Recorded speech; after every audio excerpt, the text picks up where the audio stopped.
Bonjour à tous, c'est un plaisir de vous retrouver pour ce nouvel épisode d'On passe à table. Cette semaine, nous vous emmenons rue Méry, à Marseille, pour rencontrer le chef Victor, qui officie au restaurant Le Plongeon, son établissement, qui a reçu une toque Goemio récemment. C'est un jeune chef et on va découvrir sa recette. Allez, suivez-moi.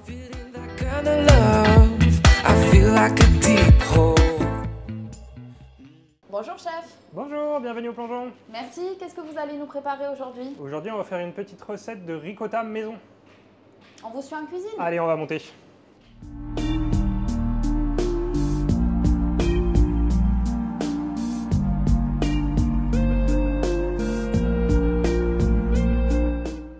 qu'on va faire, c'est qu'on va prendre la brique de lait, on prend du lait entier évidemment.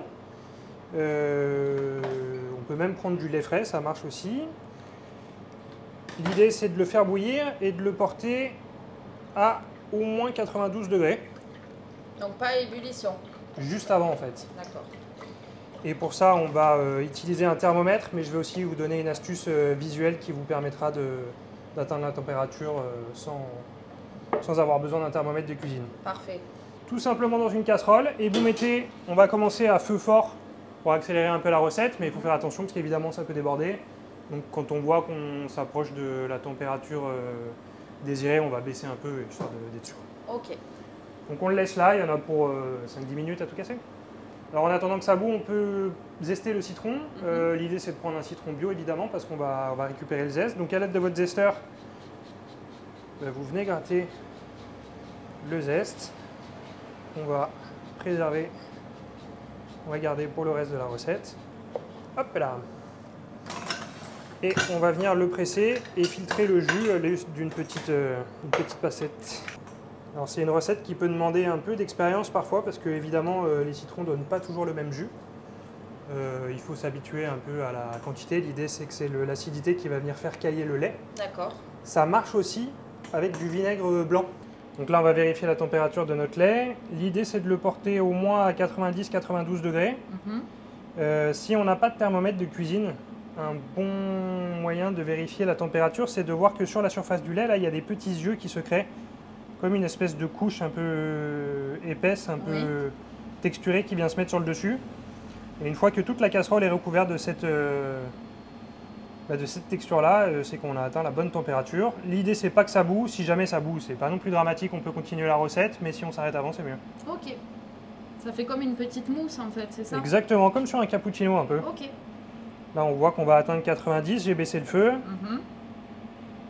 Et je pense qu'avec avec l'inertie, on va arriver à 92 facile. On voit bien la surface du lait là, qui commence à se couvrir de toutes ces petites perles. Et on est bon pour la suite. Alors ensuite, on retire notre casserole du feu et on va venir verser notre jus de citron sur le lait frémissant. On le répartit bien et puis on remue avec une petite maryse histoire d'être sûr que ça aille partout et on voit que le lait commence déjà à cailler. Oui. Ah, c'est impressionnant.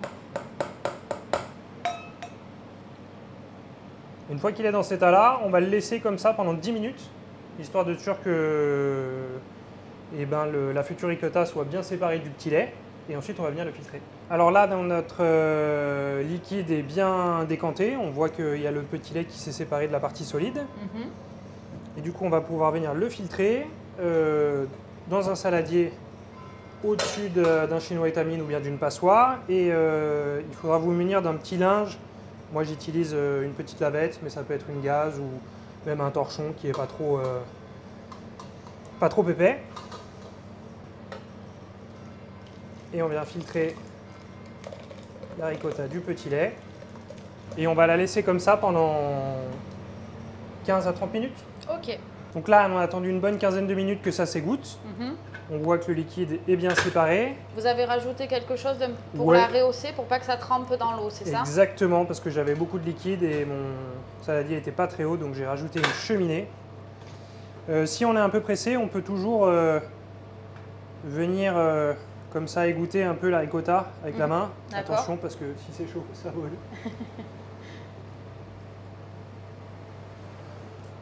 Voilà, et quand on a atteint à peu près cette texture, on voit que c'est un peu grumeleux. on va pouvoir la garder au frigo en attendant de réaliser la suite de la recette. Parfait. Le petit lait qui vous reste, ça peut être une base pour d'autres recettes. Je sais notamment qu'il y a des gens qui font des cookies avec. Ça peut aussi vous servir pour glacer des légumes, ce genre de choses. Regardez sur internet, il y a plein de recettes. Et pour le conserver, on peut le congeler, on le laisse au frigo Je pense que ça se congèle, j'ai jamais essayé, mais oui, vous attendez que ça refroidisse et vous la gardez au frigo. Puisque vous parlez de la conservation, la ricotta aussi qu'on vient de faire là, ça se garde très bien une bonne semaine au frigo. Ah ouais. Et je pense qu'avec 1 litre de lait, il y en a pour 3-4 portions, 3-4 personnes. Nous au restaurant, on garnit la recette avec des figues qu'on va aller chercher tout de suite et quelques amandes qu'on a fait torréfier une dizaine de minutes au four à 180. D'accord. Et qu'on vient ensuite légèrement concasser au pilon. Si on n'en a pas, on peut le faire au mixeur Ouais, tout à fait. Ou même à la main. Vous pouvez, si elles sont bien torréfiées, les casser. Ah on ouais. a le même résultat. On n'aura juste pas la petite poudre en plus qui est jolie, mais gustativement, ce sera pareil. Et on met aussi des figues, parce que là, c'est la pleine saison. On coupe comme ça, en quartier, et qu'on viendra déposer sur la ricotta. Donc là, notre ricotta a bien reposé une petite demi-heure. Ça peut aussi passer une nuit au frigo, il n'y a pas de souci. Vous pouvez faire la veille pour le lendemain. Et maintenant, on va l'assaisonner.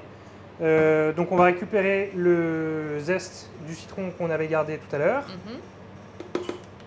Et alors là, c'est vraiment à votre convenance. Donc on fait une version salée. Donc on va saler et poivrer. On va mettre de l'huile d'olive en quantité assez généreuse. Ouais. On met quoi 2 bonnes cuillères à café? Ouais, facile. Oui. Facile. De toute façon, là, c'est vraiment à votre convenance. Si vous voulez plus ou moins rigide, plus ou moins souple. Moi, ce que je fais à ce moment-là, c'est que je remets aussi un petit peu de crème pour avoir une texture qui soit plus onctueuse. D'accord. C'est juste un petit filet comme ça et on va bien incorporer le tout à la spatule ou bien avec un gant si vous avez ça.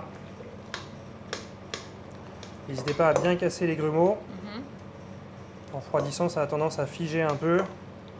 Et puis quand ça reprend à température, tout vient s'amalgamer.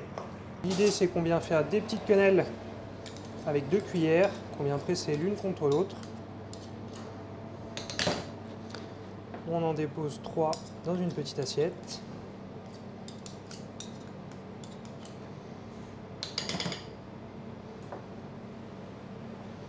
Si jamais vous l'avez gardée au frigo, la ricotta, c'est bien de la sortir à l'avance parce qu'elle va figer.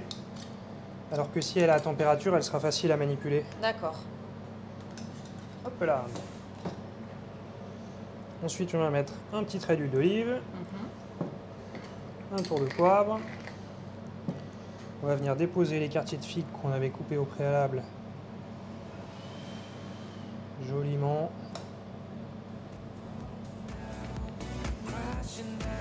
On compte généralement une figue par personne. Hop là. Un petit peu de persil pour le côté végétal et la couleur. Et pour terminer, des amandes.